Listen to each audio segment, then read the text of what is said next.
guys, it's Hoover, your licensed mental health therapist. I'm licensed in Mississippi, Texas, and Oregon. And today I want to bring you guys another video. We're going to talk about setting boundaries and what does that look like, and how we're going to be talking about how to communicate boundaries. I know setting boundaries, communicating boundaries, all the things, they can be really hard, but it is so necessary. Setting boundaries is not about pushing people away.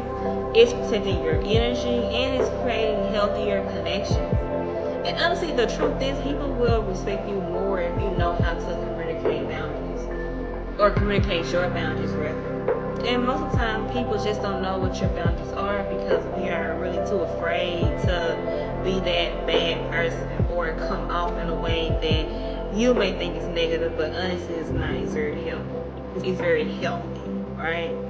So here are a few ways to communicate your boundaries. Be clear and direct. Use I statements.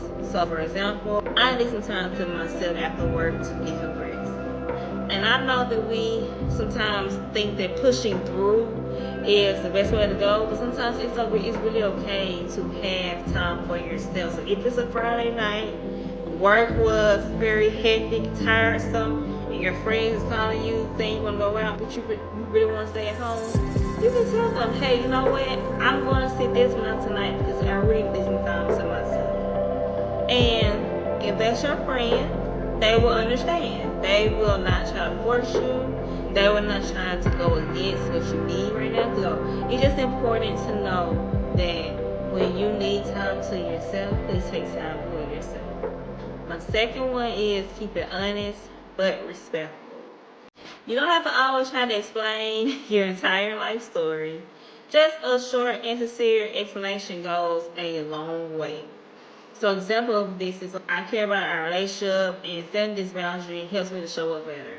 Going back to that scenario of Friday night. You may have been going out every other Friday night for the past month, right? But today you just decide that you really need this time for yourself. Because what happens is a lot of times we can run on empty. And I know in today's society teaches us to go 24 hours, 7 days a week, but I'm here to tell you that that is not healthy and that is not sustainable. It is okay to take time for yourself and to decompress, right? And so we gotta learn how to take that moment. Number 3 is staying consistent. So if you're telling your friend, hey, I think once a month I need time for myself, that's okay. Honor your once a month. If it needs to go up, you know yourself better than anybody else. But the more so what I want you to understand is you have to know your boundaries and you have to teach people your boundaries so that they can be upheld by first you and also them. Because if you give in every single time, people won't take you seriously. So if you know that you need to stay at home and decompress, but then your friend keeps pushing you to go out, and you finally go out, they're gonna think that that's okay for them to do all the time, and it honestly isn't. Number 4, it can be very hard or uncomfortable, but it's so necessary, and that is expect some discomfort. We have to learn how to start being comfortable while being uncomfortable. And I know that can sound very contradicting, but it is so necessary in order to grow. Because growing does not feel good. When you're in the gym, while you're in the gym, it may not feel good because you are literally breaking your muscles down, right? But recovery comes from what? Resting. It comes from sleeping. It comes from eating better. It comes from prioritizing your health. So that's what you're doing in your everyday life, in your mental life, in your family life. We have to start being comfortable in the uncomfortable. It's the only way that we're going to grow.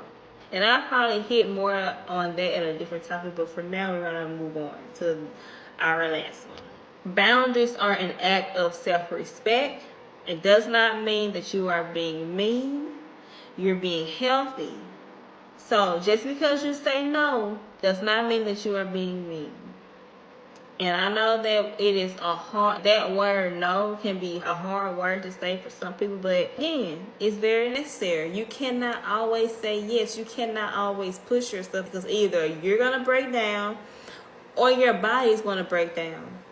And we don't want any of that to happen. We want to be able to set positive things in place to where we can always have our cups filled, so that you can continue to pour into others in a healthy manner, and they can pour into you.